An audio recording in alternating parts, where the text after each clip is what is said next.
Hi, welcome back to carsaddiction.com. I'm Ryan and today we're reviewing a Porsche 997. Now for those who had seen my previous garage tour video, this was the car under the cover. So I always wanted a Porsche. I wasn't really sure which Porsche to buy, but after some searching I've led myself to the 991 or 997. After catering for all the costs like buying the car and importing it and licensing it, they more or less come the same money when you compare base to base. Now the 991, the downside of that is that I think the prices are still going down, whereas the 997 have hit, I think, most of their depreciation. Moreover, the 991 is a larger car and the 997 is more analog, and I've been told that it is more raw feel than the more digitalized, sort of to speak, 991.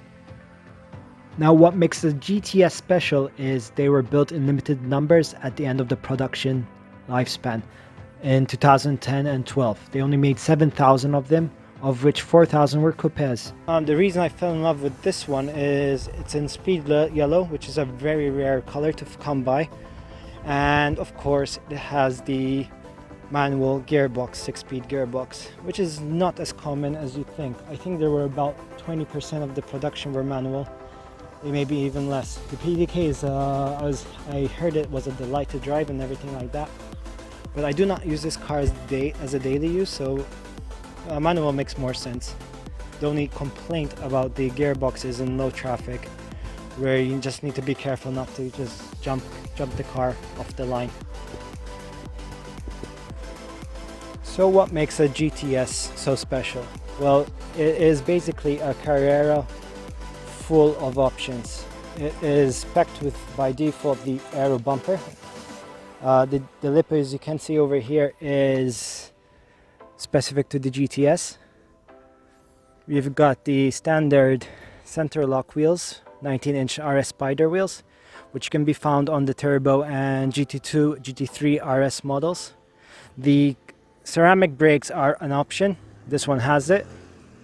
Now a nice touch again is the GT2 kick panel over here, the side skirt, whatever you call it. It's a nice touch. Although it's not color coded, it gives the car like a lower look. Head over to the back. It's a 997.2. You can tell from the kink in the rear taillight. We have the GTS logo at the back to remind you that we have a GTS in our hand. Specific to the GTS is the aero bumpers, front and back, and only on the GTS you'll have this black cover covering the exhaust. Now the car is about 2 centimeters wider. Although it's rear-wheel drive, it's 2 centimeters wider, which is nice. It has the same body as the all-wheel drive models, the turbo models and the GT2s. Believe it or not, the GT3 non-RS is narrower than this car. Porsche really did a good job in putting all the goods and bits in this model and having an all-rounder car that's for the street. Now for now the prices are in a good place.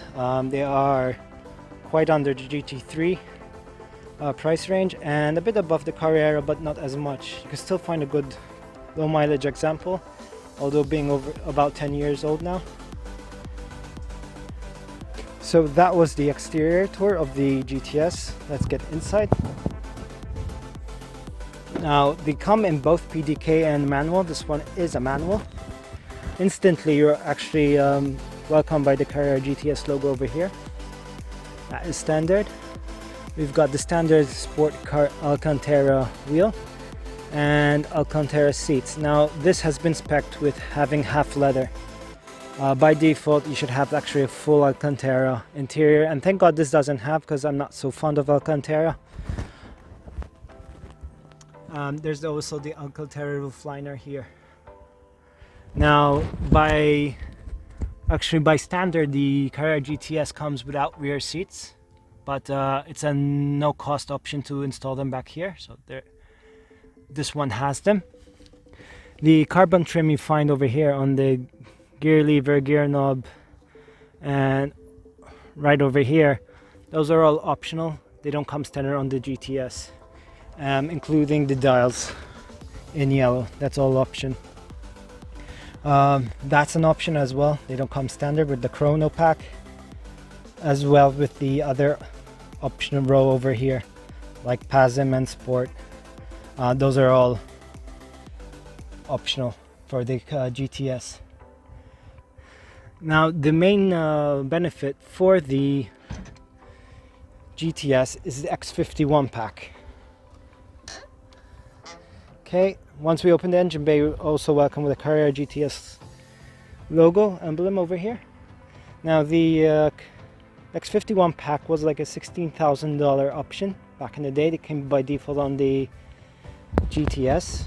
It involves a lot of exhaust work, carbon fiber air take, upper intake, and some intake work on the manifolds and all that, which boosts the power up to 408 horsepower. About 20 horsepower more than the normal Carrera.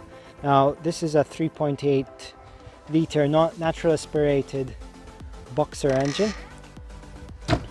The 9912, which still carried the GTS name, went on to be a turbo and a smaller displacement engine. So this is quite unique because we got 3.8 liters and natural aspirated, keeping to the Porsche traditional roots. Also I'd like to mention that we've got this 997. It is the first actual 911 model to hold the GTS designation. So I'd like to come back to the wheels.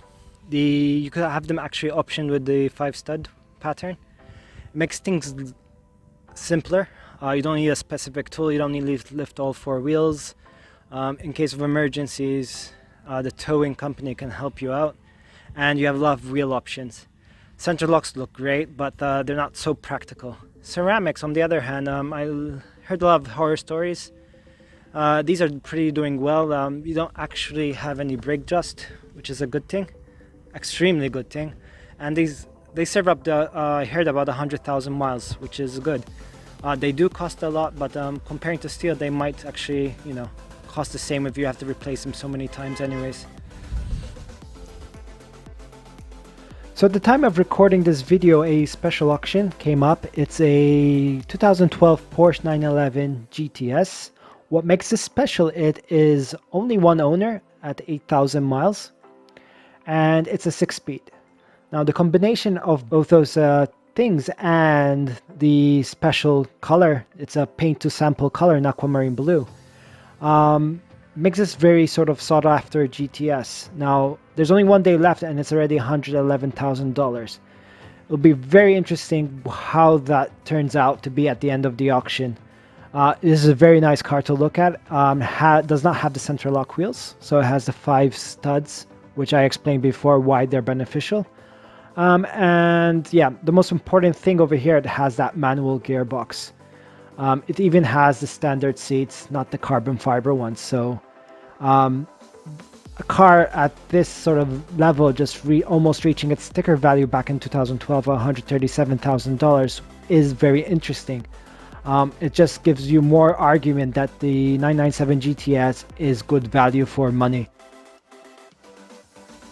Thank you for listening to my review of the 997 GTS. I hope you liked it. If you did, make sure you subscribe and hit the notification button below to be notified on our latest videos. Stay tuned for more content on this Porsche and my other cars. Upcoming soon, we'll be actually retrofitting a modern steering wheel on this Porsche 997 GTS. Thank you.